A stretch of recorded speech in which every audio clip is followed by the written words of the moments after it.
दोस्तों इस वीडियो में हम जानेंगे एक बहुत ही important rule, that is rule 37A। After rule 37, rule number 37 के बाद एक नया रूल इंसर्ट किया गया है। इस रूल में क्या बातें कही गई हैं, चलिए वो जानते हैं। Reversal of ITC in case of non payment of tax by supplier and re availment there of. तो यहाँ पे थोड़ा सा ट्विस्ट है। Where ITC has been availed by registered person in the return in 3B। अगर आपने अपनी 3B के अंदर ITC ले लिया है for a tax period in respect of such invoice and debit note, the details of which have been furnished by supplier in the statement of outward supply। अगर आपने 3B में क्लेम कर लिया है ITC जो आपके सप्लायर ने अपनी GSTR1 या IFF में दिखा दिया है, ठीक है, तो आपने वो ले लिया होगा। But the return in 3B for the tax period corresponding to the sad statement of outward supply has not been furnished by such supplier। लेकिन जो GSTR1 जिसके बेसिस पर आपने ITC ले लिया है या IFF जिसके बेसिस पर आपने ITC ले लिया है, उसकी उस पीरियड की अगर 3B आपके सप्लायर ने फाइल नहीं करी है ऑन और बिफोर, यानी कि टिल 30 सितंबर तक, following the end of financial year in which ITC in respect of such invoice और debit note has been availed.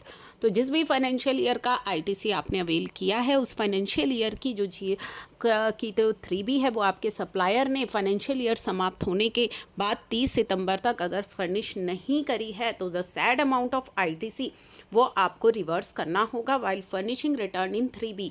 और आप कब तक उसे रिवर्स कर सकते हैं? ऑन और before 30 November following the end of financial year. जिस फाइनेंशियल ईयर का आईटीसी है उसके एंड होने के बाद 30 नवंबर तक आप उसे जो 30 सितंबर तक अगर आपका सप्लायर फर्निश नहीं करेगा तो 30 नवंबर तक आप उसे रिवर्स कर देंगे। Provided that where the amount of ITC is not reversed by registered person. अब आपको ये चेक कहाँ से कर सकते हैं दोस्तों? आप चेक कर सकते हैं पोर्टल से, ठीक है। पोर्टल पर आपको ये सुविधा पहले ही उपलब्ध करवा दी गई है कि आप अपने सप्लायर आपका कितना कंप्लायंट है, क्या उसने अपनी रिटर्न फाइल करी है या नहीं करी है, ये पोर्टल पर आप जो है ईजिली चेक कर सकते हैं सर्च टैक्स पेयर के ऑप्शन में जा कर के।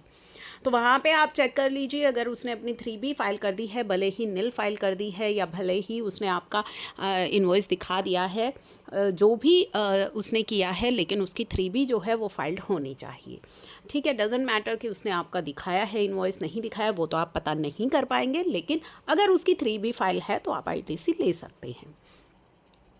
चलिए, अगर आपने रिवर्स नहीं किया ऑन और बिफोर 30 नवंबर तक, तो ऐसे केस में क्या होगा? Provided that the said amount of ITC not reversed by registered person in the return of Form 3B on or before 30th day of November following the end of such financial year during which such ITC availed, such amount shall be payable by the said person। तो 30 नवंबर के बाद आपको payment करनी पड़ेगी उस amount की with interest देयरऑन, जो section 50 के अकॉर्डिंग लगेगा, ठीक है।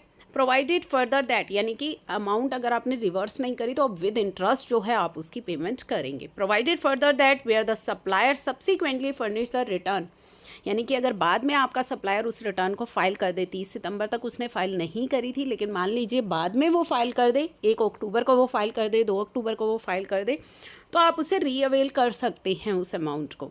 30 नवंबर तक उसे पहले आपको रिवर्स करना होगा और उसके बाद आप उसे रीअवेल कर सकते हैं। लेकिन अगर आपने 30 नवंबर तक उसे रिवर्स नहीं किया था तो उसके बाद आपको विद इंटरेस्ट उसे रिवर्स करना पड़ेगा, और जब आप उसे रीअवेल करेंगे तो इंटरेस्ट का आपको नुकसान हो जाएगा। तो ये चीज़ें भी आपको जाननी बेहद ज़रूरी है।